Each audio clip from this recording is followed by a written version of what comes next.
Wasallim ala sayyidina Muhammad wa ala alihi wa sahbihi asma'in nama danten keluarga besar Peloso ingkang sangat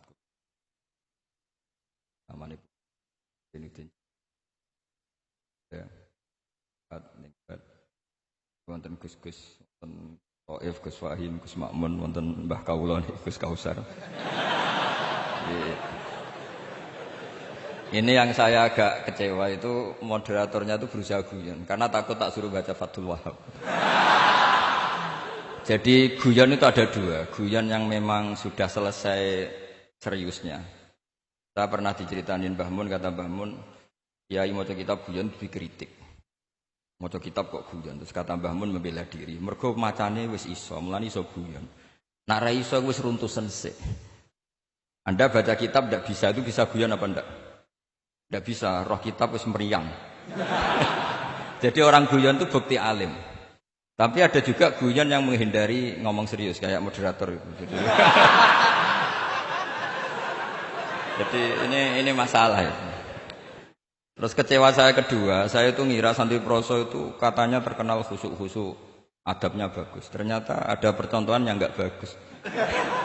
Di depan para gus-gusnya guyon. Jadi ini kekecewaan saya yang kedua.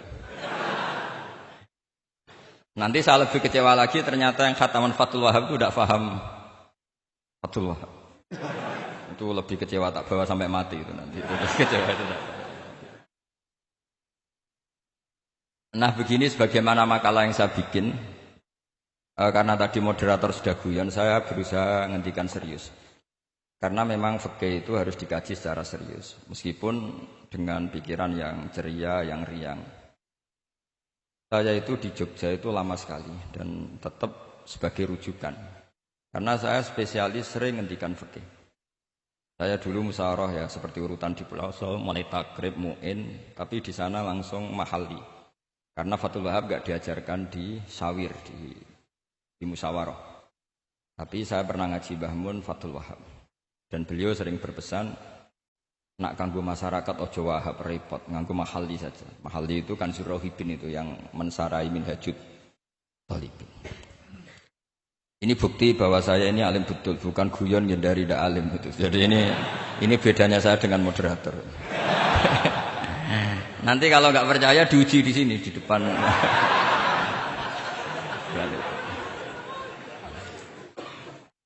Saya ngaku alim itu bukan karena sombong, tapi keharusan. Karena begini ya, kalau kamu punya istri mau melahirkan, itu mesti nyari tulisan bidan. Barokahnya tulisan itu kamu tahu siapa bidan. Kalau kamu gigi sakit pasti cari tulisan dokter gigi. Sekarang kriminal kita adalah yang tahu Wahhab tidak menulis ahli Fathul Wahhab. Ahli Fathul Qorib. Sehingga masyarakat itu susah nyari konsultan ahli fikih. Karena santri Peloso tidak menulis di rumahnya ahli Fathul Wahhab, ahli Fathul Qorib. Loh itu penting supaya orang tahu. Setidaknya kenapa nyuwun sewu banyak, kalau saya boleh agak merovokasi, dan itu bagus, provokasi itu bagus kadang, tapi untuk kebaikan. Kenapa orang-orang lain itu menjadi rujukan? Karena mereka memaklumatkan diri, dengar gelar RC, MA, terus ahli fikih. Tapi kita yang ngaji Wahhab, khatam, musyawarah khatam enggak nulis di rumahnya ahli Fathul Wahhab. Setidaknya Anda nulis konsultan kalau ingin mondok ke Peloso. Jika orang daerah kamu kalau mau mondok ke Peloso konsultasi ke kamu. Tapi kita terlalu adab. Padahal awalun nubuwah itu dimulai dari at-tahaddi. At-tahaddi memaklumatkan diri kalau beliau adalah seorang nabi. Jadi kalau kamu boyong harus memaklumatkan diri. Saya tidak bakul-bakul, saya ahli Fathul Wahhab. Lah ini khataman Fathul Wahhab cerita baku. Wa itu innalillahi wa inna ilaihi raji'un. Ini harus gimana mau? Ya Anda harus tersiksa dengan keterwakilan oleh ini.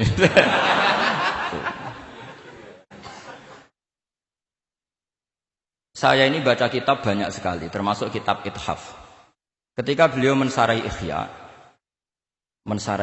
itu cerita kitab yang saya baca fil fikhi itu dihitung mulai mazhab Syafi'i sampai Hanafi semuanya. Saya baca kitab tasawuf ini. Jadi memaklumatkan diri. Awal dari nubuwah itu memaklumatkan diri. Sehingga orang gampang nyari. Kalau orang bisa nyari bidan, nyari dokter gigi karena tulisan. Kenapa orang kesulitan nyari ahli Fathul Qorib? Kalau kamu ahli konflik tulis saja, konsultan spesial cerai karena pengalaman pernah cerai, tulis saja. Kalau ahli jomblo tulis saja, ahli perjodohan. Supaya orang tahu keahlian kamu di mana. Saya di Jogja memaklumatkan diri, saya bisa baca Wahab, saya bisa baca Bukhari, saya bisa. Bukan dalam konteks sombong, karena kebutuhan umat yang ingin tatap bu'u asari Rasulullah, mencari-cari asari Rasulullah itu terpenuhi. Itu dengan ngaji orang yang ahli. Tunjukkan kalau baca kamu benar dan sebagai solusi umat. Umat ini punya problem banyak. Dan kamu mengajar dengan manhaj yang jadi solusi, yang jadi solutif, yang bisa jadi jalan keluar. Tapi kita enggak. Santri itu banyak keluar dari pondok, tapi karena miskin, sudah dari mbahnya bapaknya memang sudah miskin ya. Terus atas nama humul, atas nama ikhlas, terus sering menyembunyikan diri. Menyembunyikan diri, pura-pura ada alim, memang sebetulnya ada alim juga kadang itu. Akhirnya terus orang sampai enggak tahu kalau itu alumni pondok. Tapi ketika ada orang konsultasi sama pihak lain, mereka tersinggung karena kok gak ke dia? Mau ke dia gimana? Nggak ada tulisannya, nggak ada potongannya. Malah tadi cerita mbako segala itu kan apa ya? Nah, saya ingin kembali lagi. Saya punya teks hadis yang riwayatnya seperti ini. Hadis itu misalnya dhaif, banyak aditnya, banyak penguatnya. Idza zuharatil bid'ah wal fitan. Sebagian ada tambahan wasubba ashabi. Fal yuzhiril alim ilmahu. Orang alim harus menampakkan kealimannya. Wa illa fa'alaihi la'natullahi wal malaikati wan nasi ajmain. Justru kalau tidak memperlihatkan kealimannya dia kena laknat. Artinya yang sopan-sopan tidak memperlihatkan kefatul wahabannya, maka malah melihatkan kembakuannya. Itu jatahnya fa'alaihi la'natullahi wal malaikati wan nasi ajmain. Ya setuju ya? Oke. Pasti kena laknat. Coba betapa tersiksanya Syekh Zakaria Al-An. Tadi itu mulai ngomong tuh gak pernah menyebut Syekh Zakaria Al-Ansori. Kayak apa tersiksa? Kitabku dikaji nyebut jenengku era gelem. Padahal Syekh Zakaria Al-Ansori syarat menjadi orang alim seperti dari sekian tarjamah, istilahnya dalam bahasa Arab terbaru itu tarjamah itu Syekhul Islam Syekh Zakaria Al-Ansori. Itu saya pilih yang dari kitab Manhajus Sawi karanya Habib Zain bin Smith. Itu dari sekian manaqib yang saya baca di Sulaiman Al-Jamal, di mana-mana. Paling menarik itu. Caranya jadi orang alim itu dua. Punya guru alim, punya murid alim. Karena Anda akan tersiksa. Sangat-sangat tersiksa. Ngaji sama gurunya takut disuruh baca, gurunya alim. Mau ngorek, ya meriang, muridnya alim. Itu yang dialami Syekh Zakaria Al-Ansori. Sehingga beliau ngendikan dukik itu bena hajaro ini. Saya ini ditempa dua batu. Cara Jawa digebek dua batu. Mau ngaji ya takut karena gurunya alim alamah yaitu pengarang Fathul Bari Ibnu Hajar Al-Asqalani. Mau mulang ya meriang mergo dia murid alim alamah jenis Ibnu Hajar Al-Haythami. Berarti aku sampai ngaji ya persiapan, sampai mulang ya persiapan. Kayak apa susahnya jadi Syekh Zakaria Al-Ansori? Mau ngaji setoran ya persiapan, mau ngajar persiapan. Makanya kata Mbah Mun, syarat utama ulama itu harus punya murid alim. Saya pernah didhawuhi Mbah Mun, aku mau gak ada anak wis naji itu wis naji. Saya juga izin jadi kiai. Karena syaratnya jadi kiai itu udah anak alim di murid alim. Izin enggak jadi kiai rasa sukses juga tak perlu. Makanya saya ketika kecelok alim itu senangnya bukan main beliau. Karena terpenuhi status tadi. Nah ini kalau khataman Fathul Wahab terus bakas bako ini. Ini roh Kiai Jazuli tersiksa ini gimana? Ini gimana ini di sini? Kalau ukurannya kan gampang, moderator kan dipilih yang paling baik. Tidaknya ngomongnya lah. Kalau tidak ilmunya ya ngomongnya. Terus Anda terwakili oleh orang yang enggak jelas. Enggak, saya gojlok ini enggak dosa. Karena kalau betul saya ini dosa karena ngerasani orang, berarti jadi kafarah dosanya dia. Soal saya kan amalnya sudah banyak, aman lah. Aman, jadi nanti. Jadi kalau jatah hasanah saya harus diminta dia, tak kasih aja. Gampang. Masih surplus banyak. Ya, masih surplus, masih banyak. Kan orang itu kalau baca Quran satu huruf itu dapat 10 kebaikan. Saya ini hafal Quran, sudah gak terhitung itu sudah. Itu untuk kamu tak saati satu huruf cukup nanti kalau nanti Kalau nanti nuntut di akhirat itu tak kasih aduh begitu. Ya nggak apa-apa, nanti silahkan nuntut nanti di apa akhirat. Tapi kamu lebih saya tuntut. Kamu itu siapa kok nyuruh saya di sini gitu. Dosanya lebih besar lagi itu. Saya teruskan ya, saya cerita yang serius. Syarat jadi orang alim itu punya guru alim, punya murid alim. Karena sebagian dari ilmu itu bukan ditempa guru tapi ditempa murid. Imam Fathul Bari, Shahibu Fathul Bari yaitu Syekh Ibnu Hajar Al-Asqalani. Itu beliau sangat mencintai Nabi Musa justru karena dengan tanda kutip protesnya. Jadi ketika Nabi Musa diajari Nabi Khidir dari awal sudah ngendikan innaka inni ala ilmin atau innaka dulu ya gak apa-apa dibalik-balik gak apa-apa karena semua kitab kadang riwayat bil makna. Innaka ala ilmin allamaka Allah ma'lam a'lamhu wa inni ala ilmin allamanillah ma'lam ta'lamhu. Kira-kira terjemahan bebasnya kamu punya ilmu yang diajari Allah saya tidak tahu, saya punya ilmu yang diajari Allah kamu tidak tahu. Maka innaka lan tastati'a ma'iya sabra, kamu tidak mungkin bisa menyabari saya, bisa memaklumi saya. Tapi kata Nabi Musa ngotot, tidak, saya harus belajar sama Anda. Oke, silahkan belajar tapi jangan tanya. Pertanyaannya itu jangan tanya. Fala tas'alni, kamu enggak boleh tanya. Kalau kamu ingin jadi murid yang baik, nanti jangan tanya, itu dosa. Ya dengarkan saja. Nah, tapi Nabi Musa tetap tanya. Ketika ada kejanggalan secara syariah, Nabi Musa tetap tanya. Dan itu oleh kitab-kitab tasawuf dianggap dengan tanda kutip kesalahannya Nabi Musa. Meskipun mimbabi hasanatil abrar sayyatul muqarrabin. Tapi di kitab fikih itu dipuji sundul langit. Protesnya Nabi Musa. Jadi di kitab tasawuf disalahkan karena kitab tasawuf pemuja tadi ketertaatan pada guru. Kitab fikih enggak. Ini bukti adallud dalil bahwa Musa itu orang pilihannya Allah. Dia tidak sabar, beliau tidak sabar kalau melihat kemungkaran. Jadi gugatannya Nabi Musa dianggap apa suratu ghairatihi fillah atau suratu ghairatihi fillah. Ada yang baca ghairah, ada yang baca birah. Ini karena ngadepi santri Fathul Wahab. Tak terpaksa baca 2 kali. Siji ben ketok alime, nomor loro nak kowe ra iso tak warai, nak maca. Karena dalam kiro asap ya mesti gitu. Kalau enggak doikin ya dikin. Karena yang satu cara berpikir masdar itu aslul mustaqot. Maka enggak perlu kena harokat munasabah. Jadi saro yasiru sairon. Tidak perlu siron. Faza yafuzu fauzan. Tidak perlu fuzan. Karena masdar aslul mustaqot. Jadi tidak perlu kompromi dengan harokatul munasabah. Tapi orang Arab tetap bilang dikul ma'isha. Apa? Tetap bilang dikul ma'isha. Tapi kiro kita fala takufi doikin. Bukan pakai apa? Dikin. Ya, makanya kemungkinannya 2. Saya baca 2 kali ben ketok alime. Karena saya ini menghormati sampean. Mosok ngundang wong ra alim kan sini-sini wong.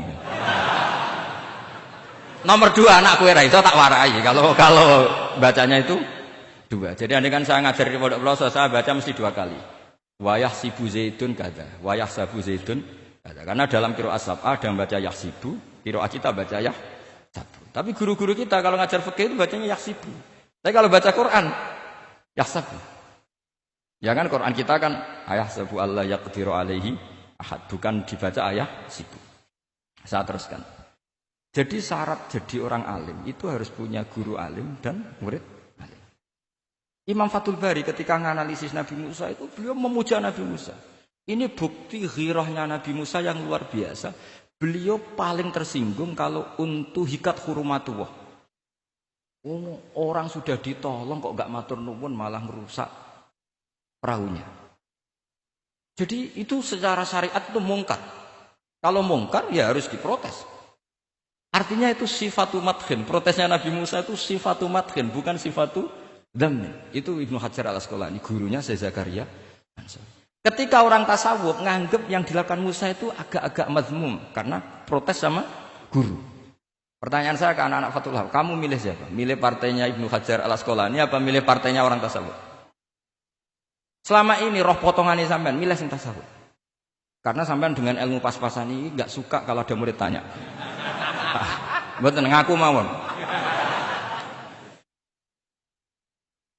Tapi karena tadi logika syariatnya kata Ibnu Hajar Al-Asqalani, Musa itu kalimullah termasuk ulul azmi, sementara Khidir hanya seorang nabi. Apa yang dilakukan Musa tentu lebih keren karena beliau seorang nabi dan rasul. Jadi jangan kira terus di situ merupakan mangkobah, satu derajat yang luar biasa bagi Nabi Khidir ngalahkan Musa itu enggak. Tapi ini juga mangkobah bagi Musa, betapa enggak sabarnya beliau ketika untuhikat hurumatullah. Dan itu Ibnu Hajar Al-Asqalani dalam bingkai itu. Jadi beliau itu sangat ringan sekali. Artinya gini, kita bahas Zakaria Al-Ansori enggak bisa tanpa bakas gurunya, yaitu Ibnu Hajar Al-Asqalani. Nanti sama bakas muridnya. Lah yang mulai bakas muridnya itu kamu harus siap-siap. Karena kiai-kiai di pelosok itu alim alama. Masalahnya nanti pasti di muridnya. Saya Zakaria Al-Ansori aman karena punya murid Ibnu Hajar Al-Haytami. Ibnu Hajar Al-Haytami aman karena punya murid Zainuddin Al-Mali Bari yang ngarang ya, mulai jenengan ini. Jadi masalah bukan pada gurunya, tapi pada siapa? Muridnya. Terus Ibnu Hajar Al-Asqalani itu orang yang luar biasa. Saya pengagum beliau karena saya kalau baca Bukhari pakai pertolongan sarah beliau yaitu Fathul Bari. Itu beliau kalau protes, sukanya memang protes. Beliau itu nakot itu ahli kritik, ahli protes. Beliau termasuk sering ngeritik Imam Nawawi, ngeritik orang-orang sebelumnya. Tapi ya dalam konteks kebaikan. Imam Nawawi itu punya sarah namanya Sarhu Muslim Lin Nawawi. Terus beliau punya kitab fikih Minhajut Thalibin yang disadur oleh Syekh Zakaria dari Manhajut Thullab. Yang satu pakai Minhajut Thalibin jamak Mudzakkar Salim, yang satu pakai Manhajut Thullab pakai jamak taksir. Kitab Minhajut Thalibin sendiri dari kitab Muharrar karangan Imam Rafi'i, terpaut sekitar 3 orang sampai ke Imam Rafi'i dari Imam Nawawi. Imam Rafi'i ngarang itu dari Al-Wasid, Al-Basid dan Al-Wajiz karangan Imam Ghazali. Dan itu saya punya. Kitab indukannya Imam Ghazali Nihayatul Matlab fi Dirayatil Mazhab saya juga punya karangannya Imam siapa? Haromen. Terus sampai Mukhtasarul Muzani. Saya tadi sempat bawa kitab Mukhtasarul Muzani. Baru ngerti ini kok jadi pengajian umum lemes ya. Waduh. Mau nyalahkan Gus Kausar Mbah enggak berani. Tapi saya tadi matur sama Gus Kevin, Gus ini kok jadi pengajian umum, enggak tahu. Sebenarnya saya ingin anak Wahab saja terus tak marahin terus pulang. Tapi ini di depan orang banyak kalau marahin kan enggak baik ya sudah saya tak rileks saja. Tak ceritakan bukti keseriusan fikih itu dikarang. Misalnya begini, ini contoh Zakaria Al-Ansori, Syekh Zakaria Al-Ansori ketika dengan tanda kutip sering bilang wa ta'biri bidzalik aula min ta'biril asli kadan atau a'ammu min ta'biril asli kadan. Kenapa ada gugatan takbir? Karena takbir itu apapun hebatnya, karena dikarang seorang manusia itu ada falta, ada keterselipan di situ. Meskipun satu kedipan mata yang beliau salah, miss ya Rabbus. Misalnya begini, definisi sholat ya kita akan sering dengar. Sholat itu apa? Umumnya orang kan aqwalun wa af'alun, muftatahatun bitakbir, muftatamatun bitaslim. Pertanyaannya definisi itu tidak jamek mana? Karena hunaka sholatun la qawla fiha wa la fi'la. Yaitu sholatuman ajros sholata biqalbi. Kalau sholat itu adalah harus ada akwal, yaitu kayak baca Fatihah dan syahadat di tasyahud tsani, harus detail, sama nggak boleh nyontohkan kayak tasyahud di tahiyat ula, itu kan hukumnya sunnah. Kalau kamu nggak bakul-bakul harus tahu kayak tasyahud di tahiyat saniyah atau karena yang tasyahud awal sunnah. Ada akwal kayak Fatihah, tasyahud fit tahiyatis saniyah. Terus ada af'al.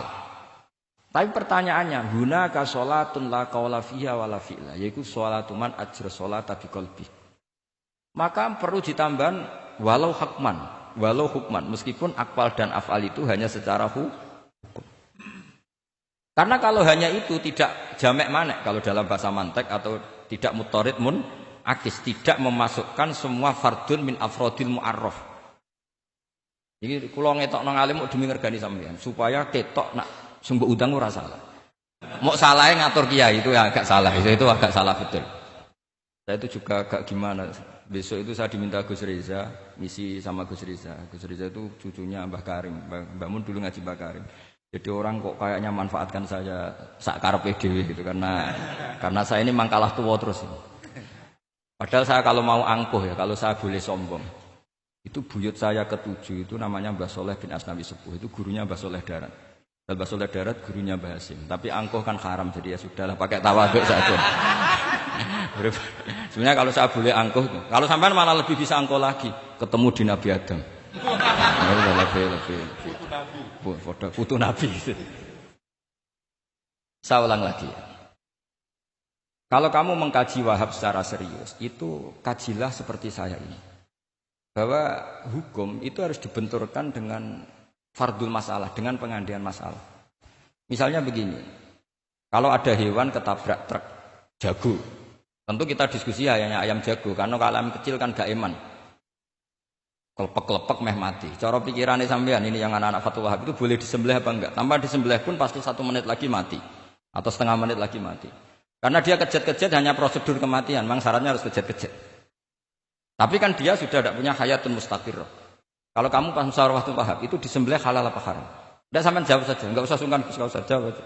Ini ada Gus Makmur, ada Gus Wahim. Halal apa haram? Cara pikirannya Syekh Zakaria Al-Ansori, bajuri itu haram karena dia tidak punya hayatun mustaqirrah. Oke, haram. Karena yang dikatakan penyembelian adalah menghilangkan nyawa karena penyembelian. Sementara ini tanpa disembelih sudah mati. Tapi pertanyaannya gini. Tapi nanti kalau disisir dari bab tabdzir, masa kewan jago larang mubadzir? Maka menurut mazhab Imam Malik, pokoknya keceluk di nyawa. Angger keceluk di nyawa disembelih ya halal karena jenenge nyembelih hewan yang masih hidup. Senajan tau wis kejet. Kamu milih mazhab Maliki apa Syafi'i? Ini ayam jago loh, bukan ayam kecil. Karena kalau yang kecil kan ikhlas. Itu kan seperti kepiting, banyak kiai ngaramkan kepiting. Yang keberatan banyak karena kepiting besar. Tapi ketika yuyu diharamkan enggak apa-apa, kecil saja. Padahal ilatul hukmi sama. Kira-kira kepiting sama yuyu, tahu sama yuyu? Itu kehidupannya sama enggak? Gaya hidupnya sama apa enggak? Sama. Tapi ketika kepiting itu ada perdebatan. Yang setuju halal banyak karena iman rasanya. Tapi ketika yuyu dikatakan haram, ada enggak yang protes? Tidak ada. Ikhlas semua kayak gitu. Ini ahli fikih apa ahli nafsu gitu.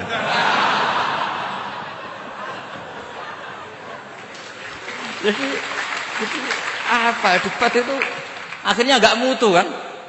Coba kehidupannya kepiting sama yuyu itu sama apa enggak? Sama. Kenapa kepiting mukhtalaf alaih kalau yang yuyu hampir semua kiai meyakini haram? Kenapa? Sama. Saya itu pernah betul ngalamin, saya mau pas jalan-jalan sama putri saya, ada ayam jago ditabrak truk. Sudah kejet-kejet, tanya orangnya, Gus ini halal enggak? Saya bilang untuk kamu halal. Lama-lama orangnya penasaran, kok untuk kamu, untuk hukum kok ada untuk kamu. Untuk... Hanya tanya, gak Gus sama segini aku piye? Kon tak haramno ya ora siap, wong kon iman nggih Gus bener. Ya misalnya cara jenengan, aku kiai kurang pegawean tapi ya mangan pitik kejet-kejet aku.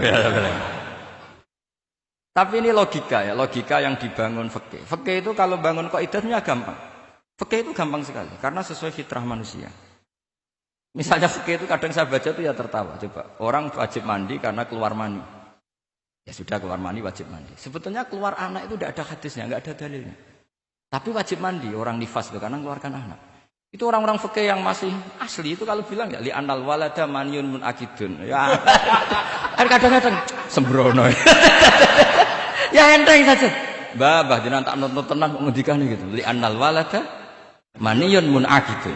Jadi sampean itu ya maniyun munaqid. Jadi khurujul mani itu ya punya far'ul hukmi yaitu khurujul walad. Sama-sama yujibul ghusla. Karena sama-sama apa? Maniyun batin mbah tak nonton tenan kok terus ini ajak guyon apa piye gitu. Dan ulama itu memang rileks. Ketika Syekh Zakaria Al-Ansori membela mazhab Syafi'i, yaitu dalam konteks tahur, kita tahu kan kalau ghafir itu mengampuni, kalau sering mengampuni disebut ghafur. Syakir orang yang terima kasih, kalau sering syukur disebut syakur. Sehingga rata-rata sifatnya Allah itu ikut sifat mubalaghah, wahhab, faul ya. Ya kan itu aturannya gitu kan, fa'alun aw mif'alun aw fa'ulu fi kasratin an fa'ilin badil. Nah logikanya kalau wa anzalna minas sama ima'an tahura artinya kalau nak maknani gini wa anzalna lan nurono ingsun Allah minas sama isange langit nurono ma'an ing banyu tahuron kang iso nyucikno bolak-balik. Karena faul adalah untuk lil kasroh atau lil mubah. Harusnya enggak ada mustakmal. Maka saya sering kadang balelo enggak ada mustakmalan karena Wazannya fa'ulan, tohuron. Tapi Imam Zakaria Al-Ansari, Syekh Zakaria Al-Ansari bela-bela madzhab Syafi'i, kata beliau, ya'ti fa'ul bima'nal alat, kayak sahur lima yutas saharubi. Tapi ya agak-agak takalluf.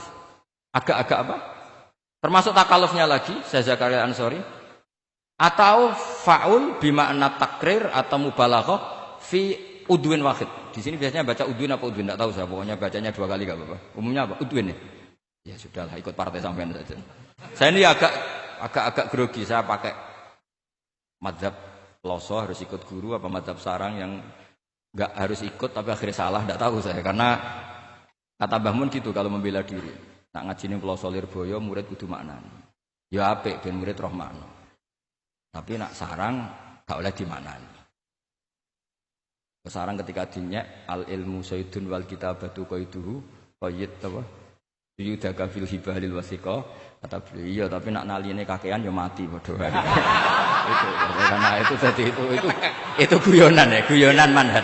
Ini sudah saya sampeyan koalisi yang baik. Karena saya punya madzhab sarang, sampeyan punya madzhab Loso. Harus sama-sama konsisten dengan madzhab masing. Nanti di mahsyar nanti kita ketemu. Siapa yang ahli Fathul Wahab, siapa yang ahli Bako.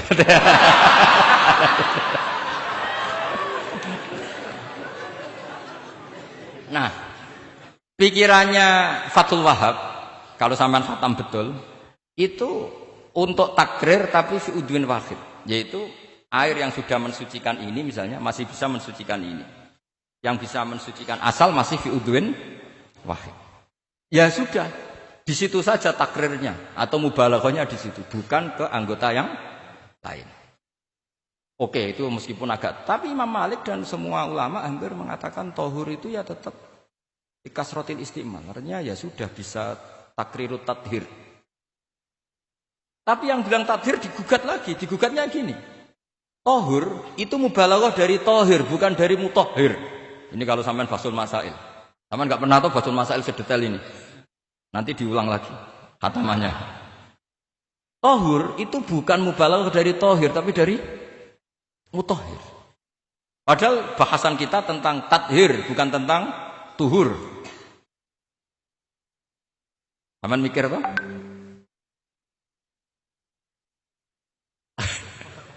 Gak usah dijawab apa diterangkan? Apa ngaji lagi aja, gak usah boyong dulu.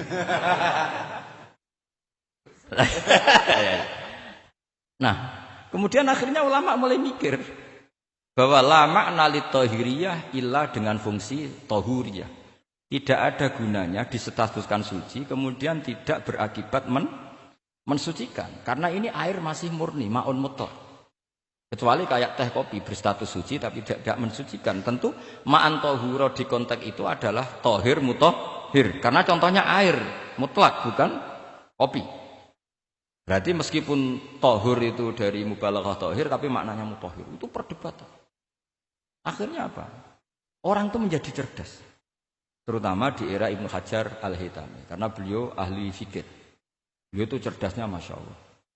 Tapi apapun itu, beliau tetap manusia. Kecerdasannya kadang berlebihan dalam aturan yang dipatok madzhab Syafi'i. Termasuk mensyaratkan Jumatan harus orang 40. Sekarang pertanyaannya gini. Sama tak beri pertanyaan, harus bisa jawab. Meskipun salah, nggak apa-apa. Saya butuh jawaban, nggak butuh benar. Karena sudah tahu, mesti agak salah itu. Nggak apa-apa. Ketika ada satu kampung yang orangnya tidak sampai 40 dan mereka ingin Jumatan, menurut kamu itu harus Jumatan? Apa boleh Jumatan? Apa harus duhur? Apa ya Jumatan ya duhur? Masyarakat nggak mau biasanya. Tidak harus Jumatan, boleh tidak Jumatan, apa harus duhur? Apa nggak perlu ada hukumnya? Ben karepmu. Nah, di kitab-kitab I'anatul Thalibin Sayyid Abi Bakar Sato, itu beliau ngendikan kamu harus tetap Jumatan meskipun jumlahnya belum 40. Karena apa? Madharat tarkil Jum'ah itu lebih ngeri ketimbang mensyaratkan 40 yang asal usul dalilnya itu tidak jelas. Imam Ahmad bin Hanbal kalau ditanya apakah Jumatan harus 40, itu ghadiban sadidan, marah besar. Lam yarid fil adat nasun, kata beliau. Enggak ada dalam adat Jumat dan nas. Imam Syafi'i itu hanya asumsi, biasanya wong 40 mesti ana waline. Tapi potongan-potongan gini meskipun sebanyak ini kan Ndak, sampean menjamin enggak kalau ada 200 orang ada walinya ini? Dulu itu 40 orang pasti ada walinya, sekarang mbok 1000 enggak ada jaminan ada wali. Dulu itu ada 2 wali, yang satu rokok, dikritik sama yang enggak rokok. Mosok pangeran dikebuli katanya karena tapi wali rokok ini ahli tauhid. Allah laisa bimakanin katanya. Saya tidak tahu ini. Ini jadi ya, kacau. Wali itu kalau sudah debat itu benar mana? Yang satu goslo, wali kok rokokan, pangeran kok dikebuli. Yang satu bilang apa? Allah laisa bimakanin. Bisa teruskan. Jadi perdebatan di fikih itu sebetulnya semuanya itu rasional. Karena fikih dibangun di bawah qaidatul fikhi, qawaidul fikhi dan usul fikih. Dan semuanya itu muktabas atau multamas atau makhud min Rasulillah sallallahu alaihi wasallam. Sekarang saya beri satu analogi. Pernah ada satu kejadian Rasulullah sallallahu alaihi wasallam menghentikan la yusalliyanna ahadukum illa fi Bani Quraidah. Kamu jangan sholat asar kecuali sampai Bani Quraidah. Kira-kira saya ngomong sama santri, kamu jangan sholat asar kecuali sampai Lirboyo. Sebelum sampai Lirboyo ternyata kadati samsu antaghruba, matahari hampir tenggelam. Fariqun minhum, sebagian dari sahabat milih sholat di tengah perjalanan, meskipun itu belum sampai Lirboyo. Alasannya musyaro'ah fil waktu supaya tidak kodok. Yang sebagian milih sholat di Lirboyo, meskipun ba'da antaghruba samsu, meskipun matahari sudah tenggelam. Ketika dilaporkan ke Rasulullah itu falam ya'nif, ada yang baca falam yu'annif wahidan, tak baca 2 kali karena ini nanti bisa jadi debat kusir. Sampean bacanya ya'nif apa yu'annif enggak tahu, pokoknya saya baca 2 kali. Kalau baca sampai 3 kali yang 3 salah karena memang pilihannya hanya 2. Kalau ada pilihannya 3 tak baca sampai 3 kali. Nabi tidak menyalahkan salah satunya. Yang satu pakai konstitusi yang namanya asar itu ya qabla antaghrubas samsu. Yang satu cara berpikir, Nabi jelas mansus harus di Bani Quraidah. Sekarang pertanyaannya, kaidah umum tentang, saya ulang lagi, kaidah umum tentang asar itu qabla ghurubis samsi dilawan nas harus di Bani